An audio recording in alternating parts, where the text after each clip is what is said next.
This is Gary Butterfield. This is Cole Ross. Monster in my podcast. And this is the Chimera. Chimera. I fucked that up. There's a monster in my podcast. Chimera. I used to say Chimera when I was young. Yeah, I said Chimera when I was reading my my Resident Evil strategy guide. Oh, so yeah. It's my Chimera. Yeah, it's Chimera. This is not as interesting as a Chimera ought to be. Yeah, it gets that name for some reason. They go to great lengths to kind of explain like some of that, like, oh, the neck fin on this might be the lion's mane, people thought, and its head has these horns that look a little goaty. Yeah, stuff like that. But this is really just like a big old terror lizard. Yes. So it looks like a big angry crocodile, and it is big. Mm-hmm. This thing's pretty huge, probably about as big as two people. You know, if you put them together. The most interesting thing to this, I think, is that there's all this conjecture on whether it's related to dragons. Yeah. So much so that one of the weirdest characters in Shadowrun that you have to just kind of take seriously if you buy into Shadowrun is this character named Dunkelzahn. What?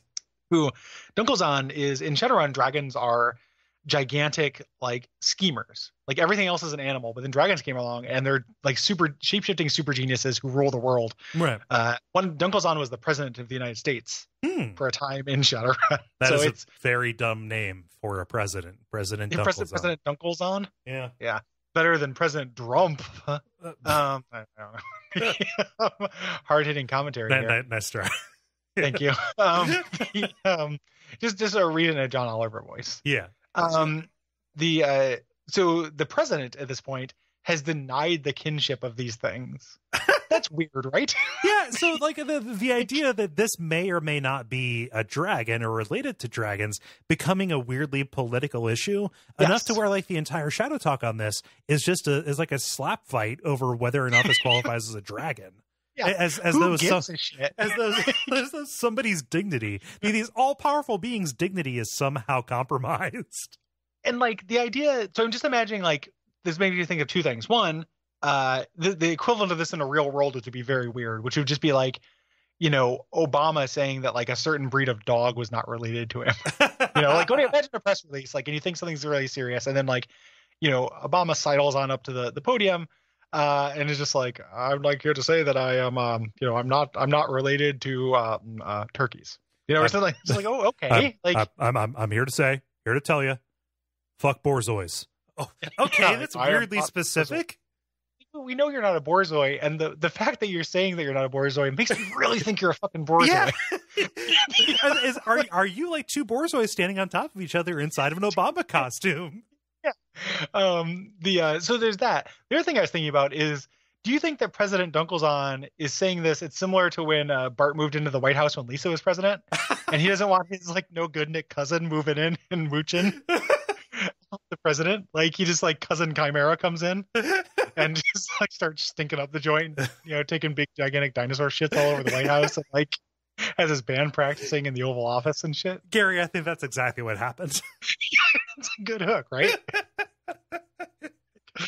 Just Dunkelzahn just like puts his claw at like where his collar would be.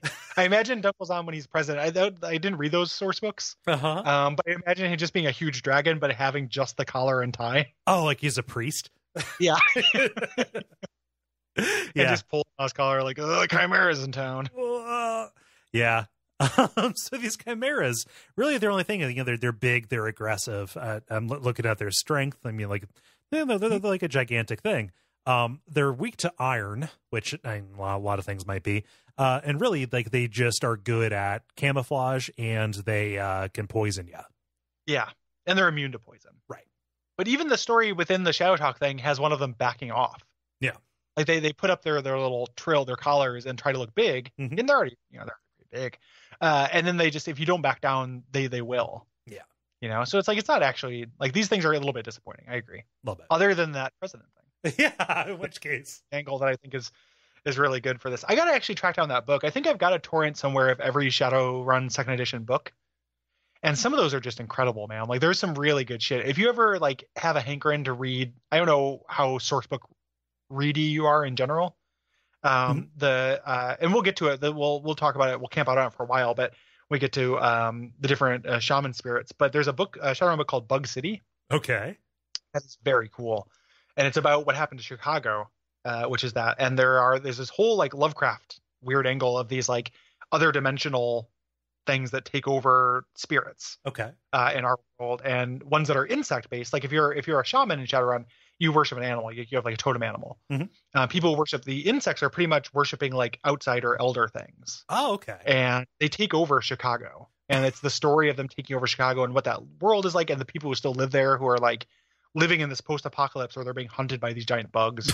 And eventually got like nuked and stuff. It's a really cool source. Oh, because of course you wouldn't suffer that. You wouldn't suffer Bug City to live. No, I love that they actually nuked it because, like, I mean, shit, man. When we were playing Pandemic Legacy, we nuked a city. Like, nobody ever does this in fiction, and it's like if it's literally just a breeding ground for infinite monsters. Yeah, like Raccoon City. It's gotta go. Yeah. Raccoon City's gotta go. Like that's treated as a moral conundrum sometimes in the games, and like, no, it's not. Like you can't have a zombie city. Yeah, blockades are not working, my friend.